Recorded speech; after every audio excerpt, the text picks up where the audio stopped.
Hello my friends and welcome. It's time to talk about Syria, hopefully for the last time on my channel, well, at least in a full video dedicated to this topic, because you know the events happen in the country dramatically fast. And yes, probably it's the new flag of Syria. It has the green color on the top instead of red, and one more star is added in the middle. However, the events happening now in Syria are far to be perfect, because still there are many of the groups which confront each other. For example, the Micah 73 analytic listed that there was the confirmed conquest of Manbij by SNA, so Syrian National Army. Unfortunately, there are videos summary of zeroing in hospitals and on the streets. So massacres continue. The violence in Syria is really far to be stopped. At the same time, there is also the confirmation that Israel started its operation to create some sort of the buffer area, because it doesn't like the new neighbors really. They say that they will provide the self-defense in that way for them. There were negotiations between Assad regime and Russia to guarantee some sort of the local security for Israel. As an exchange, Israel should have done something in favor of Russia, but now it's not necessary for Israel. They've took the ground. They will not start the great offensive towards Syria, but they target, for example, military infrastructure of Syria. They don't want rebels and now opposition forces which took the power to have some of the advanced military units. For this reason, they've destroyed, for example, those Gazelle helicopters which were captured by rebels before, so I guess it was before, it is after, in Damascus airfield. I say that there is one more helicopter in kind of the robust and very thick hangar, but it sustained damages. So Israel doesn't want the new power to obtain this kind of the technology, even though rebels before say that they're not enemies to Israel. And even this night, Israel continued to target the military infrastructure of Syria in all of the military facilities, airports, ports, cities. Mostly they hit ammunition, aviation and air defense systems. So yeah, those pictures came at first yesterday, showing those helicopters in quite a good state, obviously airworthy, with some of the big bada boom missiles, and Israel didn't like those. Well, honestly, I don't think that Israel is looking at the forces in Syria as its enemies, but it wants to secure itself from the possible wrongdoing of some of the forces which might in some way take the power in Syria. So they decided to kaput the military infrastructure there. And you know, the Russian military bloggers start to panic, and here you see why. One of their biggest propaganda influencers wrote this: "I would like to address our Israeli partners. You Jews, please don't hit the Syrian airfields yet. Some of them have our servicemen who we remember, but no one told you about them, and with your strikes you can zero them a little."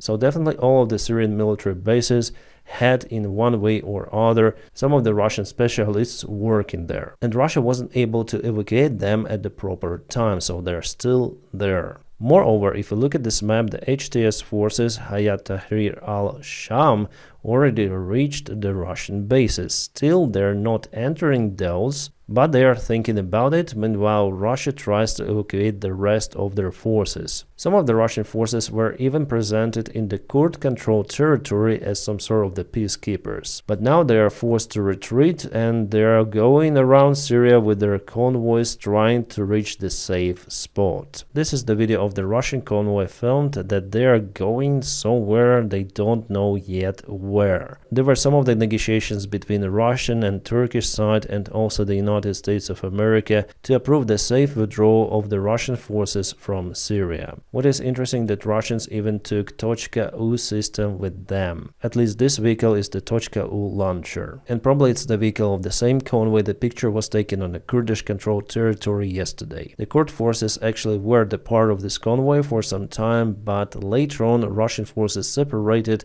and went to the free territory, to the deserts. Maybe they will evacuate safely or not. No one knows the destiny of this convoy. I also saw this kind of the video with the Russian Panzer as air defense system based on the Russian Kama strike. Well, I think that the Russians did it themselves. They received the order that they are unable to evacuate this particular system from Syria, and it's better to destroy it. My friends, by the way, if you want to support the job that I do on YouTube, you may join my Patreon page. The link for it is available in the video description just below. Thank you so much for supporting my motivation. This picture was taken today in Manbij, and there is some fight between the pro-Turkey forces and the Kurd forces. Basically, you can see it here, it's Syrian National Army against the Kurd forces, which are backed up by the United States of America. Turkey also backs the HTC forces, which did the most job advancing towards Homs and towards Damascus, but Damascus was taken by the other opposition group. Also there is the Syrian Free Army, local Islamic State groups which still exist and, by the way, were targeted by the American aviation. There was the report issued by Pentagon that the United States of America used their B-52 bombers even to ensure that ISIS will not use the current situation in their favor. So as I say, the situation is terribly difficult, it is far to be ideal, and finally I think that it's impossible to achieve the unity in Syria at the current phase. No. Especially if we speak about the long-term enemies like Kurds and pro-Turkish forces. Turkey is very strict with Kurds on its own territory, and obviously Erdogan will not allow Kurds to create their country, for example, on the territory of Syria. But still they try, and it's very interesting that the United States do support Kurds. And also United States supports Syrian Free Army, by the way. So every side plays its own specific game, big players, small players. But what we know that Russia will not play anything in Syria from now on, together with Iran, by the way. Because Bashar Assad's regime was mainly supported by Iran and Russia. Regime failed and we have one less player in the Middle East. And it's a huge disaster actually for Russia because, as I say to you many times, from the military perspective, Russia lost its two military infrastructural ports, the naval port, only Russian naval port in Mediterranean, and the big airfield which was used as the hub for the Russian forces for them to get, for example, to Africa, to Mali, where the Wagner army and other mercenaries play a great role. So the influence of Russia obviously reduced significantly. No, it's actually gone there. Moreover, Qatar plus Saudi Arabia for the future perspective may start to build some of the pipeline via Jordan. You don't even need to get to Iraq, for example. Or you don't need to go even to the Kurd-controlled territory. You can do it via Damascus over here through the pro-Turkish land. So it's not necessary to negotiate this pipeline with the rest of the Syria. No, Turkey is just enough. That is why Turkey started to play a main role in the Middle East and probably in Europe as well. Because if that big project will be done, yes, Turkey will sell basically the Qatar gas to Europe. It will get billions for the gas transfer. It will have one more source for the natural resources in their own economy. And obviously it is profitable for Qatar and Saudi Arabia. They will increase their influence dramatically, not just in the Middle East, but in Europe as well. And they may sell their gas for the much lower price compared to the Russian one, because for Russia it costs lots of the funds to get that gas from underground, and also the way for the Russian gas is much longer. Well, you may say that Ukraine will get less funds as well, because Ukraine is transferring the Russian gas to Europe. But after all, I don't think that Ukraine should transfer the Russian gas at all, because Russia is the enemy of Ukraine, at least for now. So in a way, this pipeline could be a good relief for Europe to have one more source of the natural resources and do not depend on Russia or United States of America with their very pricey liquid gas. Yes, we understand that from the classical democratic perspective, Qatar and Saudi Arabia are a little out of those standards, but still they're kind of the allies to the Western world. At least Qatar and Saudis are trying to coexist with the United States and European Union. United States has its own military bases there, so they work in some way. But with North Korea, Russia, Iran, this type of the communication is just unachievable. So yeah, in general, the human rights in this region are far from the Western standards, but you know, they used to live like that and they're not expanding their way of living. Unlike, for example, Russia, which is not okay about Ukrainian choice to live like in Western countries in attempt to develop the country in democratic way. So yeah, Russia lost every possible aspect in Syria. And by the way, this is the close of the Bashar Assad army. Someone didn't believe me, then I was saying that they're changing their clothes, but in fact they did it. There is also a massive amnesty done for the Assad conscripts who didn't do any sort of the war crimes and just served in the Syrian army. But the part of those soldiers went to Iraq. They crossed the border and they asked for some sort of the shelter. So what's about the Russian military bases? It is temporarily negotiated that those bases will be secured until the Russian side evacuates everything, so Russia also officially confirmed that they are withdrawing their troops from Syria. Officially, Russia stated that they've lost 140 with something soldiers during the Syrian war. Unofficially, the losses are close to 1,000, and lots of the equipment was lost, by the way. And there was the legendary battle happened almost 6 years ago in Syria between the American Special Forces and Wagner mercenaries, where during the intense 4-hour battle the Wagner army lost more than 200 soldiers. For Americans, everything worked almost according to the book, so the Russian forces advanced towards American positions. There was the small group of approximately 40 American special operators, basically Marines and their Syrian allies, who found themselves significantly outnumbered, outgunned and under attack inside the burned-out natural gas refinery in eastern Syria. There were dozens of the Russian armored vehicles, including tanks, close on their position. The United States dug down their positions, and after the 3 hours of bombardment, the Russian mercenaries and Syrian counterparts began closing for the killing blow. So actually Russians were up to take the American positions out there, but Americans called for backup.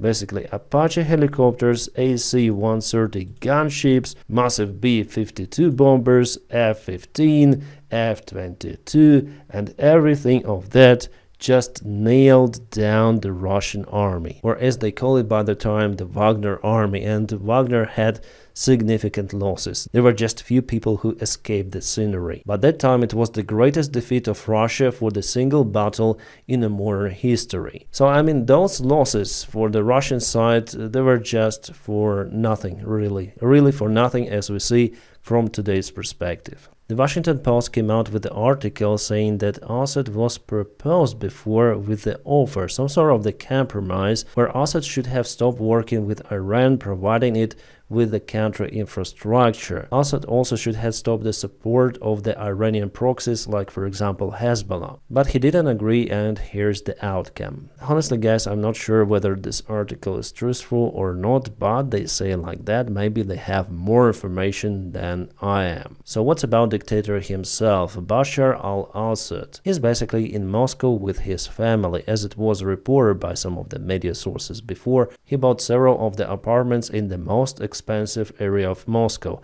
the Moscow city. So he will live there probably till the end of his life or till the end of the Russian regime, because the war crimes Assad did in Syria has no expiry period, so he could be potentially prosecuted throughout his life. And as the usual dictator, Assad obviously had his own expensive cars garage. The same actually goes for Ukrainian ex-president Yanukovych, who also went to Russia. He had his really expensive villa, several of the houses, and the garage with expensive cars. I think that you can find this stuff in any sort of the garage of any sort of the dictator, really. Well, if you're a businessman, you have expensive things, it's one thing, but if you're a manager of the country, you can only buy the stuff using corruption and the country budget funds. That's why people hate that from politicians. But quite okay for the businessman buying Ferraris, for example. So what the current situation in Syria means for Ukraine? Well, first of all, we understood that the Ukrainian war is the #1 priority for Putin. He didn't want to use even the fraction of his forces trying to save the Assad's regime, because Russia is stuck in Ukraine. Even Donald Trump actually humiliated Russia, saying that they have tremendous losses in Ukraine and they're unable to defend Assad. So Russia has the huge reputational loss, and because of that, probably Putin will use something in Ukraine, like for example striking very important Ukrainian infrastructure with a Russian missile. Well, in the coming days, we're gonna see something really big for sure. The Putin nuts in the head are losing. He really wants to show that he's still a capable dictator, that everyone should afraid him. But still, they will not use nukes because of the many reasons I've told you in my previous videos. What it also means that Russia may use the part of the forces which they've took from Syria in the war against Ukraine, but we are speaking maximum about 8,000 100,000 soldiers. And with the current pace of war, it means almost nothing. And we also understand that Russia is so focused on Ukraine that it is not willing to end this war really. It will continue it. Unfortunately, the talks about some sort of the peace agreements in Ukraine are just the talks